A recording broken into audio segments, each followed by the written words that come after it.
Hello and welcome to this game review. We'll have a look at a game in which white could have played a bit faster in the opening and gotten a pretty big initiative, but instead some pieces were traded, and while the position was not necessarily too bad, it seemed that white didn't have really good opportunities to push his queenside majority, and he miscoordinated his pieces, which led to a pretty bad rook endgame. So let's take a look. So it started as the Sicilian elephant. All of these moves are quite standard, and here knight a3, I'm not sure about this move.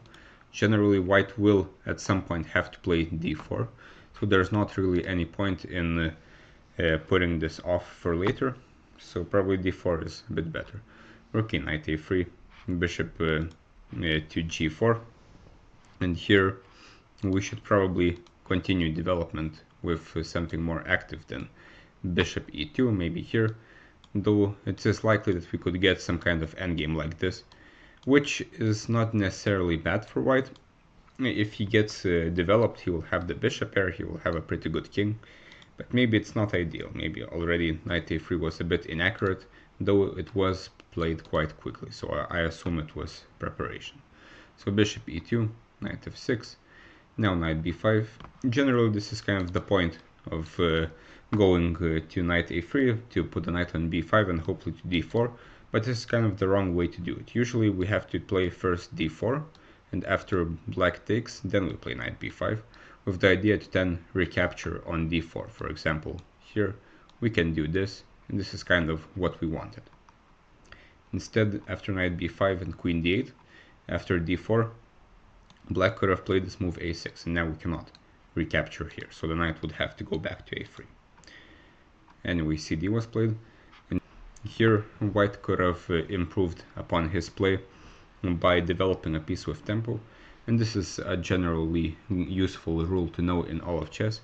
If we can improve a piece with tempo, we should do it, and if it doesn't ruin our position. So here the move bishop f4 threatens knight c6, and this is a threat that black really has to deal with, and there are no downsides to this move basically. For example, after knight d5, the bishop can go back to g3.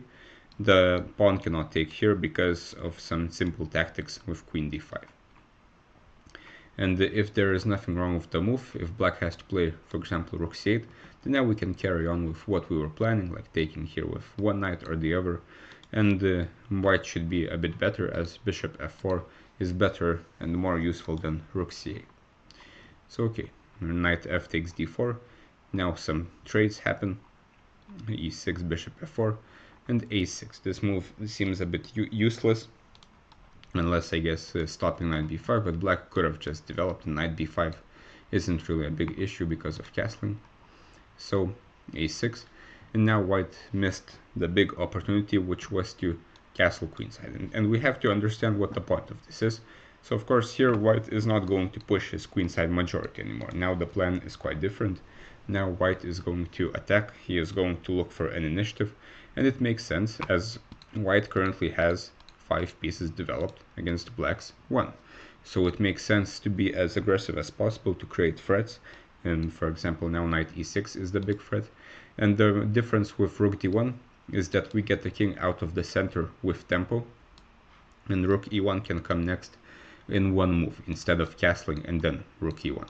So this is one good thing about long castles, is that the rook goes to the center right away, which is not the same as castling kingside. And here it will be quite difficult. For example, after queen b6, as in the game, rook he1. Now if black just tries to develop, knight f5 wins the game for white, as now he cannot take and he cannot take castle. So we should have been a bit more aggressive. Perhaps white didn't think about his advantage in development. Well, rook d1 is also fine, but after queen b6, unfortunately there's no way to make use of the lead in development, because after castling a rook is not on e1, so now knight f5 is not really a move.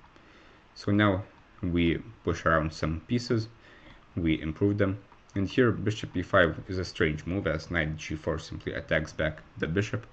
Instead, white should probably try to create some kind of progress either on the queen side or on the king side. Queen b3 is an interesting idea, getting this endgame, though it's not really recommended to double pawns, but here with b4, maybe knight b3, knight a5, white can look to create some kind of weaknesses on the queen side. Otherwise, there is also just a simple queen e2 with some ideas to just push a4, at some point maybe b4, though it seems it will be quite difficult for white to make progress, so here he should try to not get a worse position. But after bishop e5, now knight g4, and here we kind of have to play knight f3, otherwise we will lose something, and this is also quite unpleasant, as now black will have the bishop against a knight, which will give him a little bit of an advantage. Instead, bishop g3 is a simple blunder because of tactics related to the pin, and such tactics we shouldn't really blunder. Before making any move, we check our opponent's checks, captures, and attacks, and we would see that rook d4 is an issue. Here, white doesn't yet lose a piece because there's rook e4, but after, for example, queen d5, black at least takes a pawn on a2. There is no attack on the king side as there is g6, and black is close to winning. After queen b6, now white is kind of fine. If he creates some lift for his king and gets the rook back into the game, he will be quite fine. Instead, bishop e5, but this is kind of a strange move, as the bishop is not really doing anything here. White has to understand there is no attack here, he has no threats, and his pieces are only becoming worse. Here, for example, queen e5 is a simple fork, after which we're losing a pawn. Bishop f8, bishop d4, now queen b3. We should again try to improve our pieces, the rook should come back to the game, and then hopefully we can get some kind of progress on the queen side. Also play maybe h3 or h4 at some point. After queen b3 and b5, maybe e5 was better, but either way our position is getting more and more uncoordinated. We have back rank issues, we don't really have a plan on the queen side, and we have a terrible piece here. We should improve it as soon as possible. This is one of the rules for chess. If you have a horrible piece and you don't know what to do, you have to improve it. Bishop f6 kind of does nothing. Now if black had played queen d2, he is just winning. The threat is queen e1 to pick up the pawn on f2 in case the king doesn't get checkmated, and all of white's pieces look bad here. Bishop g7, and now white is again fine. We exchange, and we get this endgame where it should be equal. Maybe even white is slightly better because he has the only open file, but nothing bad should really happen here. A few moves later, white took here and played rook b4, but this again, before making any move, we have to check the checks, captures, and attacks for our opponent. So sure, we pick up this pawn, but this one is far more valuable because it is defending our king, and in chess the king is the most important part. So instead we could have improved our queen a little bit, maybe put a rook on d7, b7, maybe put a queen on f3, and try to develop from there, and white should be maybe hypothetically better.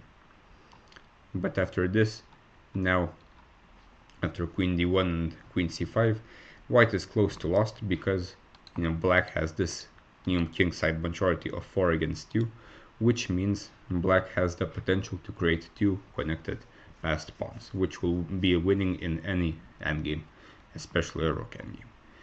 And here, a few moves later, the queens were exchanged. This was white's last mistake. He should have continued moving around his pieces somehow, maybe rook e4, queen d5, rook d4, but generally not exchange queens because the endgame will be hopeless because of black's potential to create 2 connected passed pawns.